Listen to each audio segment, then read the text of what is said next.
shared house, luxury. The panel are arguing already. Welcome back to Monday's Wright Stuff, live on Channel 5 with me, Kay Adams, in for Matthew. I'm joined by Amanda Lamb, Jeremy Edwards and special guest Sophia Miles, who'll have the rest of the headlines for you shortly. But first, should we scrap housing benefits for the under-25s? Teach them that if they want a house and a family of their own, then they've got to work for it, wait for it, save for it. 0207 173 5555 is the number to tell me what you think of that. In a speech today, David Cameron will claim it could save the country £2 billion and would stop young people falling into the benefit trap.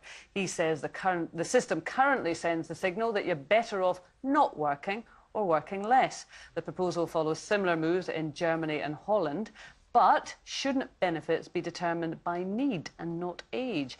Amanda, is he on the right track with this one? Has he got the vibe of the country, do you think? I don't think he's got the vibe of the country, absolutely not. I think he... It's funny, because I've been watching Robin Hood, the Disney, a lot with my daughter recently. I'm and every really time I look interested at to see how you work this I'm one working in. it. What, Yes, wait and good. see.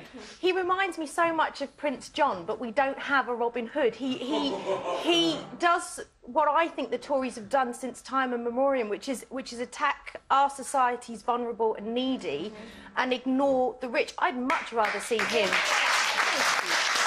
I would rather see him work on the majority of his friends that I'm assuming are only paying 1% tax, because that's where the money is being lost. It drives me insane that he just seems to take this big sweeping generalisation that everybody, whether they're young or old, are all in the same bracket. Now, I know that there are lots of people that do cheat the system, but there are also lots of incredibly vulnerable, needy, under 25-year-olds that if they didn't have the housing benefit would be on the streets. And because he's cutting all the charities work, people like Shelter, he's getting rid of all of their funding. So if he's not careful, what he's going to see is, you know, we don't all live in utopia. Unfortunately, we don't all have parents that say, come and live in our lovely little thatched cottage. Yeah, because that seems to be the suggestion. Because obviously, if you're 24 and you're not going to get housing benefit and you don't have a job, where do you go? And the suggestion is that you should stay with your family for longer, and you put off having that child, and you don't. But there's something in there, is there not, Germany? Germany. They're going to win. They're definitely going to win. They are, Is that the different thing? You know, in it, do we not want to breed this feeling of self-sufficiency in our young people? Of course we do. But why suddenly say from 25 below? That doesn't make any sense. Why not look at each case individually? I know it costs money to do that. It's easier just to blanket, take out a whole, section of society. But the other thing is, my biggest bugbear is that people who are on housing benefit, you pay a certain amount of money, even if you earn more money. There's no sliding scale. You pay, let's say, I don't know, the average is £83, I think, a week or whatever. You mean as rent? Yeah, you get given if you get a council house. And therefore, even if you earn 30, 40, 50 grand, you still do. And I mean, Westminster are hoping to introduce it, but I think they should. They should make people contribute more. It would give more money in the pot. Also, it would encourage people to leave properties that are given to them by the council, so to free them up for younger people, so there's more money available for younger people, rather than attacking the under 25. He makes it as if they're just being lazy and they can't, don't want to go out and get a job. But there aren't any jobs necessarily out there to get. It's not that simple. But it's also getting onto the property ladder. You know, if you can stay at home and try and save up money to get your own place, but it's so extortionate now. I remember when I bought my first house when I was 23, and I could afford to do it, and I wasn't earning a lot of money then, but comparatively speaking, it was not that difficult. But, my brother and his wife live in London. If they wanted to get on the property ladder, you're talking 270 grand for a one-bed flat in the area that we live in. Who's going to be able to afford that? Yeah. Sophia? I mean, my view on it is just simply this, that, housing it should be a right. It's a right, it's not a luxury. And, I know we're living in a time of, immense recession, and it's hard for everyone, but it just seems to me to actually go and make cuts at the poorer end of the spectrum, it just seems ludicrous, and I completely disagree with it. Well, let's talk about the kind of example, and I mean, I'm picking this out of nowhere, but I mean, I think this is kind of underneath what he's saying. The 17-year-old young girl who's not getting on with her mum and dad, so she decides to go and get pregnant. I'm not saying this actually happens, but this is the kind of image that we get sort of put to us. And she has a child, and then she meets another guy, and she has another child. And by the time she's 21, she's got 3 kids, and she's in a council house, and she's got no intention of working, and she's claiming benefits. Yeah. Do we not want to stop that? I think there definitely needs to be reforms, and I agree with Jeremy, is that you do need to...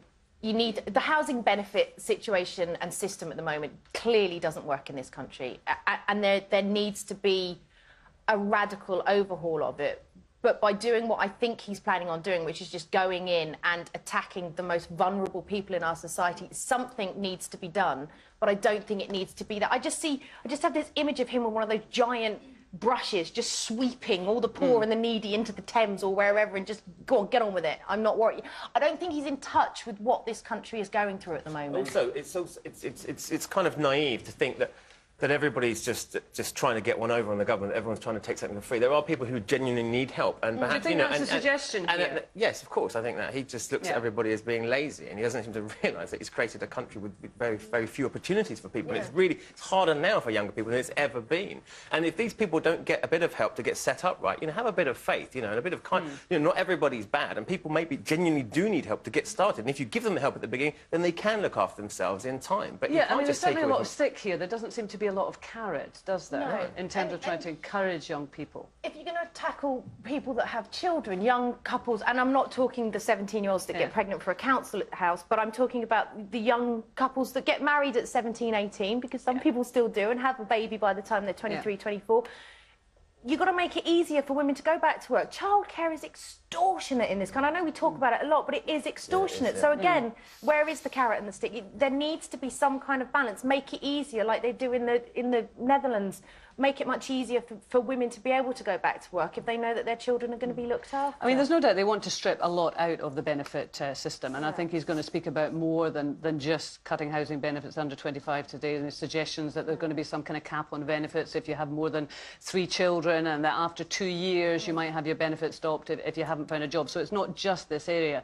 But it's interesting that it's under 25s and you have that line. I mean, I just wonder what impact that has on a younger generation who, at the end of the day, are going to be our future economic drivers. We're so disillusioned, aren't we? They leave university with huge debts. What about children that have come out of foster care? What about children that don't have parents that can bung them 50 quid at the end of the week? Why is it just the under-25s? Is he looking at under-25s as if they're the most immoral generation? I mean, there'll be a percentage of people over 25 who are cheating, but not cheating benefit, or taking advantage of the system, or cheating. But you know what I mean? Like I said, it should be individually tested. You can't just blanket. Well, if there's abuse of the system, I'm sure most people would agree that abuse of the system should be cracked down upon, but there is clearly an assumption here that, or it would appear to be an assumption that this particular group are going